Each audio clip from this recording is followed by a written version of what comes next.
आज एक किसान भाई का इंटरव्यू लेगा और आज पूरा देश का किसान जाग चुका है और दुनिया की कोई ताकत अब इस किसान को जीतने से रोक नहीं सकती। सोशल मीडिया को भी वो कंट्रोल करने के चक्कर में लग रहे हैं। यहाँ का नेट बंद कर रखा है, यहाँ का पानी बंद कर रखा है, यहाँ की लाइट को दिक्कत कर रहे हैं, मतलब परेशानियां पैदा कर रहे हैं। अब चारों तरफ बैरिकेटर लगा के मतलब क्या समझ रहे हैं, मतलब हम विदेशी हैं, हम आतंकवादी हैं, हम कोई गुंडे मवाली हैं, हमें इस तरीके से घेरा जा रहा। अपनी ही जनता का अपने ही देश के अंदर इस तरीके से घेरा। ये अहिंसावादी देश है। यहाँ महात्मा बुद्ध और महावीर जैसे लोगों ने जन्म लिया है। महात्मा गांधी ने अहिंसा का आंदोलन चलाया। जनता ही जनार्दन ही सब कुछ होता है, ठीक है। जनता की आवाज खुदा का नक्कारा कहलाती है और आज ये जनता की आवाज है, ये खुदा का नक्कारा है, ये भारतीय संस्कृति है। हम इसमें आपको बख्शेंगे नहीं किसी पे भी। फिर भी हम किसी प्रकार बख्शने से क्या मतलब है? आप मोदी जी को बख्शने की बात करें, क्या करेंगे आप? उनके सीट से उतार देंगे भाई साहब, सीट से। जब एक 5,000 रुपए की डिवाइस से मुझे इस तरीके से नाच नचाया जा सकता है तो ईवीएम पे आप बताइए, जो लाख, 1.5 लाख, 2 लाख, 5 लाख की डिवाइस है, जिसने बहुत ही हाई टेक्नोलॉजी के द्वारा जिसे बनाया गया है, क्या वोटिंग होते समय ऐसा एक सेल तैयार नहीं किया जा सकता कि जब फूल का बटन दबे तो सही चलिए और जब गलत दबे तो उसे परिवर्तित कर दी।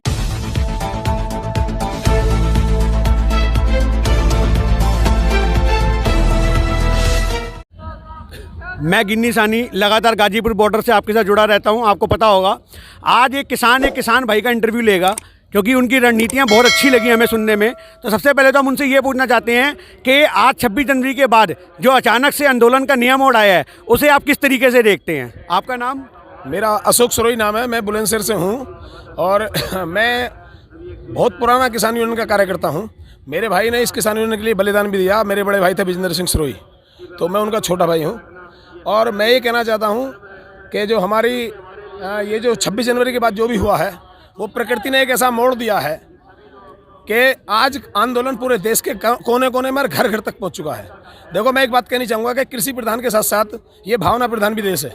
तो जिस दिन से मतलब ये हमारे टिकैत जी के 2 आंसू निकले आंखों से, बस एकदम हृदय परिवर्तन हो गया पूरे देश का। और आज पूरा देश का किसान जाग चुका है और दुनिया की कोई ताकत अब इस किसान को जीतने से रोक नहीं सकती। हम यहाँ आए हैं और जीत के जाएंगे। मतलब आपके हिसाब से टिकैत जी के 2 आंसुओं ने पूरा हिंदुस्तान खरीद लिया, इस बारे में आप क्या कहना चाहते हो? ये आप गलत शब्द प्रयोग कर रहे हैं, खरीद नहीं लिया। फिर आपने कहा ना कि 2 आंसुओं के बाद आंदोलन बदल गया। मैंने ये कहा कि ऐसा है, आप मेरी बात को समझिए, भावना प्रधान भी ये देश है। अच्छा। मैंने ये कहा, मतलब पत्रकार की तरह से बात मत करो, आप इस तरीके से बात करो जो वास्तविकता हुई है। वास्तविकता ये है कि हम भावना प्रधान है, मतलब देश भावना प्रधान है। केवल ऐसा नहीं कृषि प्रधान देश है। पहले कृषि प्रधान देश ने मोदी जी को मतलब उस सीट तक पहुंचाया बिना कृषियों के, मतलब बिना कृषकों के मदद के, बिना किसान की उसके वोट के। कोई भी अगर एक भी ऐसा MP MLA आप दिखा दें जो जीत के वहां तक पहुंचाओ, या मोदी जी खुद आके कहते कि मुझे किसी किसान ने वोट नहीं दी, ठीक है। नहीं, मोदी जी तो लगातार कहते आए हैं कि ये लोग किसान नहीं हैं, ये लोग आतंकवादी हैं। आपने देखा होगा मोदी जी को। हाँ। अब हमारा सवाल ये है कि जब एक तरफ मोदी जी कहते हैं कि लगातार किसानों को आतंकवादी का गोदी मीडिया टैग देती आई है, खालिस्तान का टैग देती आई है, फिर मोदी जी कहते हैं कि हम किसानों से 1 कॉल की दूरी पर हैं, तो मोदी जी इसका भ्रमित है। मोदी जी एक तरफ तो कह रहे हैं कि ये किसान नहीं है और उसके बाद वो ये कह रहे हैं कि 1 कॉल की दूरी है। इसे कैसे देखते हैं आप? मैं ऐसा है, वो 1 कॉल की दूरी कह रहे हैं, वो ये नहीं कह रहे कि 1 कदम की दूरी पे हैं। यानी कि इसका मतलब वो सिर्फ हमें कॉल करेंगे, आएंगे नहीं कभी हमारे सामने। अच्छा हैं, तो मैं ऐसा मानता हूँ कि वो सामने आने लायक नहीं है, इसलिए कह रहे हैं कॉल की दूरी पे हूँ मैं, कदम की दूरी पे नहीं हूँ मैं उनसे। हम कह रहे हैं हम उनसे केवल 1 कदम की दूरी पे हैं। वो हमें बुलाएं, एक सेकंड के अंदर हम उनके सामने हाजिर होने के लिए तैयार हैं। नहीं, मोदी जी तो लगातार 10 बार पहले भी बुला चुके हैं, तब आप हाजिर हुए हैं, तब उसके बाद क्या रहा? कोई नतीजा थोड़ी निकला। हमें कोई हिटलर से मतलब ये तो अपनी वो हिटलर शाही दिखा रहे हैं। उन्हें तो अपनी बात मनवानी है, उन्हें अपनी बात मनवानी है, ना कि हमारी कुछ सुननी।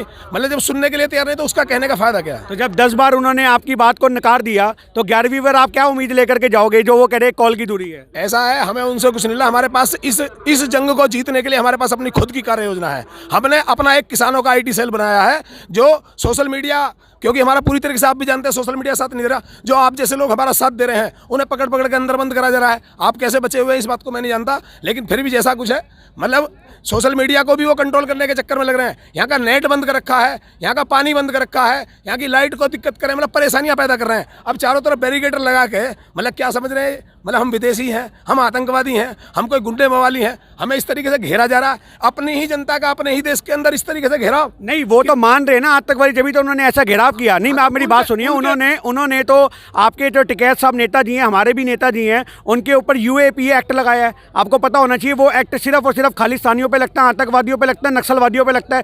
जब वो आतंकवादियों के टैग लगा रहे हैं तो वो बैरिकेडिंग भी तो उसी हिसाब से करेंगे ना। देखिए, कायदे में जो भी बातें करनी चाहिए वो संवैधानिक होनी चाहिए। मैं बातें लॉजिकली बात करने में पसंद विश्वास रखता हूँ। देखिए, कोई भी आदमी किसी के भी कहने से, मैं भी किसी को कुछ भी कह सकता हूँ। मैंने अभी तक किसी भी प्रकार की भाषा प्रदूषण का मैंने प्रयोग नहीं किया है। मैं अब भाषा को प्रदूषित नहीं होने देना चाहता। मैं कोई गलत शब्द प्रयोग नहीं करता। मोदी जी करते रहे, ठीक है। ये अहिंसावादी देश है। यहाँ महात्मा बुद्ध और महावीर जैसे लोगों ने जन्म लिया है। महात्मा गांधी ने अहिंसा का आंदोलन चलाया है। महात्मा टिकैत ने अहिंसा के बल पे एक जंग पहले वो जीत चुके हैं। ये भी पूरी तरीके अहिंसात्मक था। ये राजनीति के तहत कुछ गलत तत्वों ने, मैं नहीं कहता किसके थे वो तत्व, लेकिन कुछ गंदे तत्वों ने इस आंदोलन को बिगाड़ने की पूरी कोशिश की, लेकिन हम उससे भी बच गए। ये आंदोलन बिगड़ा नहीं बल्कि और संभल गया है और हम इसे बिल्कुल जीत के जाएंगे।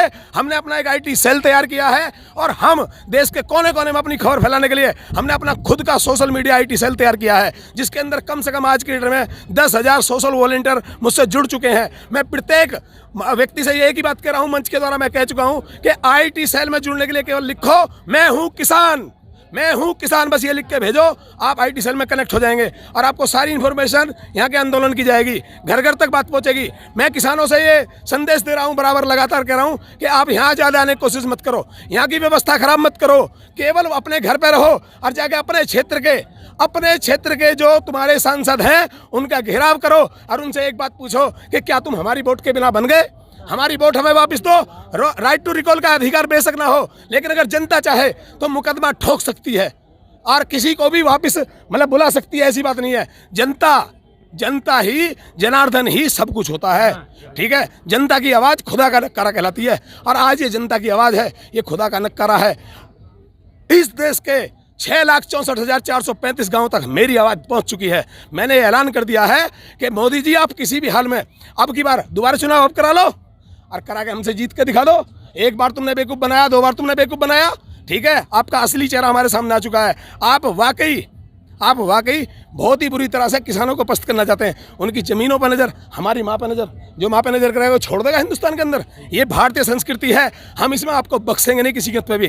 फिर भी हम किसी प्रकार बख्शने से क्या मतलब है? आप मोदी जी को बख्शने की बात करें, क्या करेंगे आप उनके सीट से उतार देंगे भाई साहब, सीट से उतार देंगे। और क्या बख्शना? तुम हमें कोई आतंकवादी समझ रहे हो? हम लोग तो गोली मारेंगे या हम उनके साथ कोई बदतमीजी कैसे उतारेंगे? अरे हम बता रहे हैं, हमारे जो सोशल वॉलंटियर हैं 10,000, वो घर घर तक हमारी खबर पहुंचा रहे हैं। नहीं, लोग तो कहते हैं वो EVM की सरकार है, तो EVM जब तक है तो आप कैसे उतार दोगे? ऐसा है, EVM पे मोदी जी सुन ले, आज आपने बहुत अच्छा प्रश्न किया है और भाई बहुत अच्छा मुझे मौका दिया। मैं हाथ जोड़ के आप लोगों का बहुत ही तहे दिल से धन्यवाद करता हूं, क्योंकि मैं EVM पे विचार रखने की मेरी बहुत पहले से मंशा थी। और मैं बता देना चाहता हूं, जब एक 500 रुपए का, सॉरी 500 गलत कहेगा, 150 रुपए का सिम, केवल 150 रुपए का सिम और 500 रुपए का फोन यदि आपकी लोकेशन दे सकता है, आपके बारे में सारी जानकारी दे सकता है, 10,000, 15,000, 20,000 का जो फोन होता है, मेरे फोन का ऑटोमेटिक, ये मोदी सरकार के मंत्री ने, IT मंत्री ने इंडिया TV पे बैठ के खुलासा किया। एक IT इंजीनियर वो लेकर आए, एक आम आदमी ने उनके मंत्री जी के फोन को हैंग करके दिखाया। मेरे पास वो वीडियो पड़ी हुई है, मैं आपको दिखा सकता हूँ। नहीं, देखने की जरूरत नहीं है। अब आप एक बार बताइए, एक बार मेरी बात को पूरी हो जाने दो। तो जब एक बिना मेरे परमिशन के, मेरे बिना हाथ लगाए मेरा कैमरा चालू हो सकता है, मेरी वीडियो बननी शुरू हो सकती है, मेरे से जिधर को मेरे कैमरे का मुंह है वहाँ से वीडियो शुरू हो सकती है, इसकी मेरी सारी आवाज़ें उन तक जा सकती हैं, मेरी सारी इन्फॉर्मेशन उन तक जा सकती हैं। जब एक 5,000 रुपये की डिवाइस से मुझे इस तरीके से नाच नचाया जा सकता है, तो EVM पे आप बताइए, जो 1,00,000, 1.5 लाख, 2 लाख, 5 लाख की डिवाइस है, जिसने बहुत ही हाई टेक्नोलॉजी के द्वारा जिसे बनाया गया है, क्या वोटिंग होते समय ऐसा एक सेल तैयार नहीं किया जा सकता कि जब फूल का बटन दबे तो तू सही चलिए और जब गलत दबे तो उसे परिवर्तित कर दियो? अच्छा, जैसे सपोज करो हम उसे चेक करने के लिए जाए तो चेक करने पे उसे ये भी बताया जा सकता है, वहीं से वो मशीन आदमी का काम करती है, कंप्यूटर का काम करती है, वो मशीन तुरंत ये बता देगी कि भाई साहब ऐसा है, चेकिंग आ रही है, एकदम ठीक हो जा, अब तू सीधी चल। अच्छा, अब चेकिंग खत्म हो गई, तू तिरछी हो जा, ठीक है। तो वो इतनी खतरनाक चीज़ है, जिस देश ने बनाई, जापान ने उस मशीन को बनाया, जापान ने अपने देश में उसे इम्प्लीमेंट नहीं किया, 5 देशों ने और उसे बहिष्कृत कर दिया है। एक ये हमारा छठा देश है जो आज मांग कर रहा है और पूरी दुनिया के अंदर उसकी मांग उठी हुई है, ठीक है। जैसा कि आपने देखा कि जज्बात किसानों के फूट फूट के बाहर आ रहे हैं। भाई साहब ने EVM के बारे में बताया कि उसको बैन होना चाहिए। तो आज सरकार को इसके लिए क्या रणनीति अपनानी है? किसान आंदोलन को दबाने के लिए सरकार अपनी चापलूसियाँ करती आई है, रणनीति अपनाती आई है और आज 6 फरवरी को जो अब एक चक्का जाम होना है, देखते हैं वो कितना शांतिपूर्ण तरीके से निकल पाएगा। MJ खबर से मैं आपके साथ गिन्नी साहनी।